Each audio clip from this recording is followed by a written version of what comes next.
Bu bahar da gedənmədik bizim dağlara dağlara. Qurbanı ola bilmədim özüm dağlara dağlara.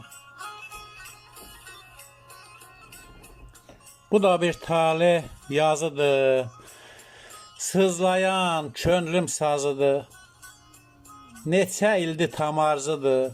Gözüm dağlara dağlara. Ürəyimdə köz yatıram. Dodağımda söz yatıram. Dönüp yenə düz yatıram üzüm dağlara dağlara. Elbrusam ömrü hədər. Dərdim olub dağlar qədər. Aman Allah mən nə qədər. Dözüm dağlara dağlara. Dözüm dağlara dağlara.